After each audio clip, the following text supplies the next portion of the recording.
Hello, it's me. They say forewarned is forearmed, and that's never been truer now than ever before, especially when it comes to British politics.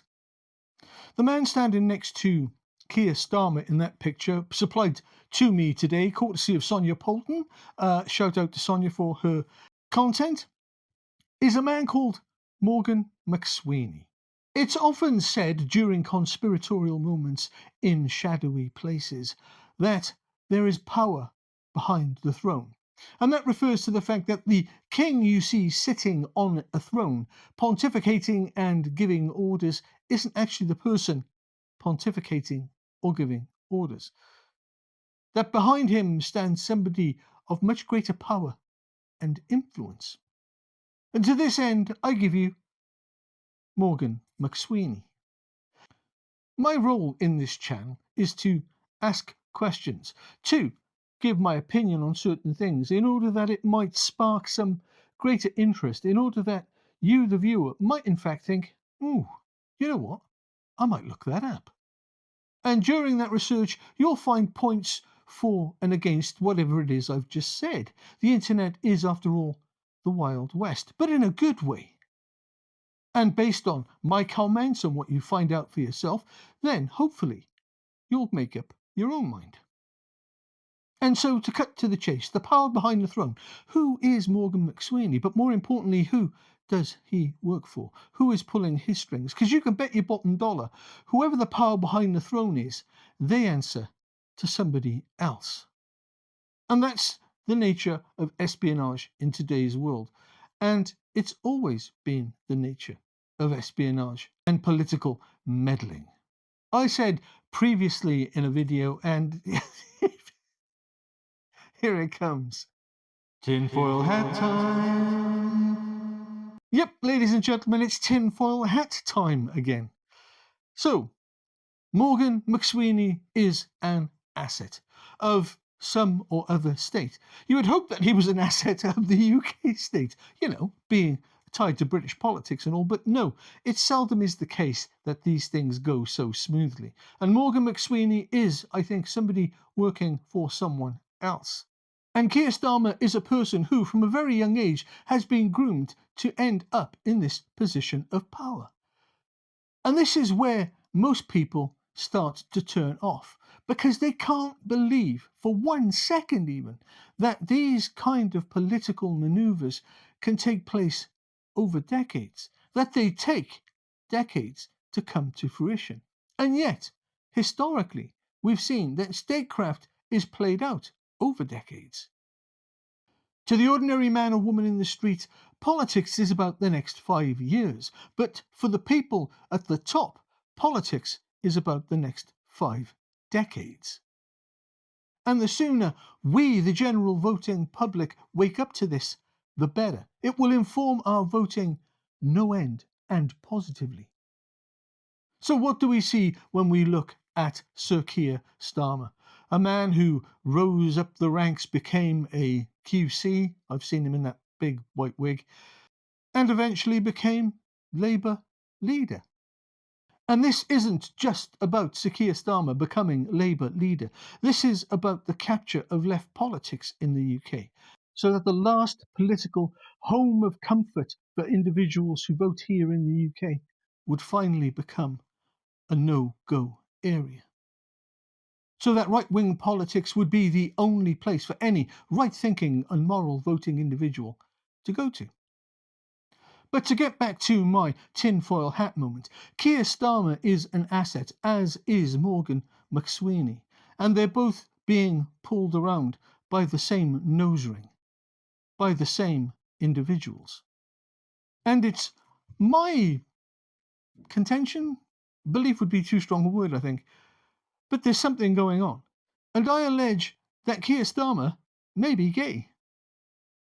Here in the UK, Keir Starmer is going through a trial, although you'd never know it because the mainstream media has decided not to report on it. There's a story about a property that Keir Starmer owned being bombed by 3 young, handsome, pretty lads. Would that be a good way of putting it? And so the question is why would they do this? And it seems as though we might never know. Even though there are no real reporting restrictions on the trial, everybody who would normally be interested in the subject is actually steering clear of it. And one has to ask oneself, these young lads being tried here in the UK for these crimes, would it be a fair trial? After the last 5, 10 years in politics, 20 years in politics here, politics since Tony Blair, who is part of this rather shady political decades-long transaction, leads me to think that there is very little fair, open and true here in the UK when it comes to power. And I think, as I've just said, that Tony Blair is in actual fact part of the same thing. Is Tony Blair gay? Look around and think to yourself, where may have you seen this pattern play out before? Would Barack Obama be gay? And so this brings me to the pattern that I'm talking about. Keir Starmer, pillar of political society, upright, forthright, definitely not gay, married with kids. Tony Blair, the same, married with kids. But in his case, Cherry Blair was thought by some to have been his CIA handler. I know, that's a stretch, but I did say tinfoil hat time. Could it be the same for Barack Obama? Was Michelle Obama his handler? What about Emmanuel Macron? Is Brigitte Macron his handler? But Brigitte Macron is Brigitte Macron can get a bit fighty from time to time, as we've seen. And her backstory, at least according to Candace Owens, deserves greater scrutiny, and she is taken on that mantle quite comprehensively. But one thing's for sure, Europe as a whole is a complete basket case. And until Trump took over, and I've said it many times before, I'm no real fan of Trump, America seemed to be going the same way. And so it appears to me, from my little tinfoil hatted corner of the UK, that politics across the world is captured. Not all politics, just the politics that matters, just the politics of the first world. Although I say that advisedly because Britain is increasingly looking like a third world country, at least in my eyes. And this brings me to our alternatives. Who can we vote for who isn't being puppeted, captured, or swayed by interested third parties who work for who knows who? Rupert Lowe, who I've talked about previously on this channel, has said that none of his candidates will be previous political appointees. He wants to make sure that there is no chance that his party will get caught up in the lobbying system and therefore have its targets, its objectives, and its goals swayed, watered down, deflected. And as I look across the other parties here in the UK, the only other party that seems to make any sense when considered in the light of what I'm currently talking about is your party.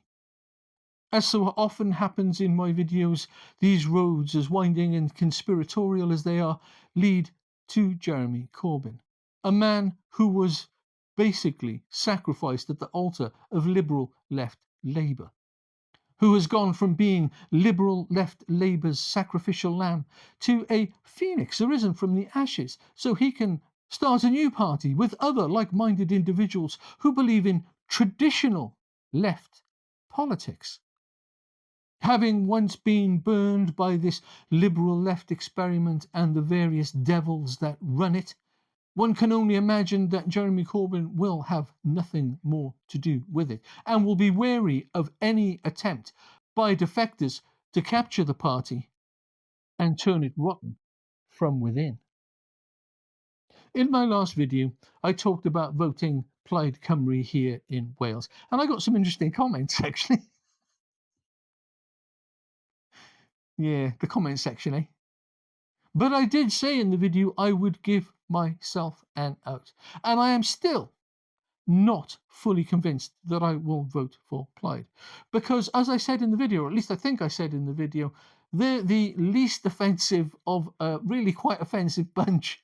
I may not have put it that way, but yeah, you get my point. My objective being to get Labour out. That is the only objective here in Wales. 4 more years of whatever else comes, and then maybe by that time your party might be a force to be reckoned with. And a vote thrown behind them will be a vote to allow Britain to start healing from the monstrous liberal left experiment that has captured UK politics. Jeremy Corbyn, whether you're a fan or not, stands to spoil completely the game that these lobbyists and secretive interests are playing. For them, the lobbyists, the secret interests, this is just political meddling, which plays out over decades. But for us, the voting public, these days are our lives. We have to live through every inflicted wound that is dealt to the body of British politics. Everything that these people do has an effect on our lives, but we, the voting public, seemingly can't affect them. And not only that, they remain entirely, it seems, unaccountable, as this trial will show. The cracks will undoubtedly be papered over using many, many legal documents.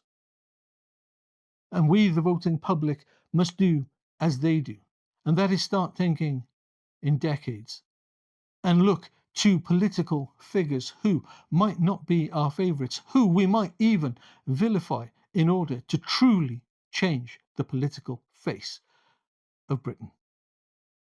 Do let me know what you think in the comments below. Do like, subscribe and share. It really would help the channel. And until next time, do look after yourselves.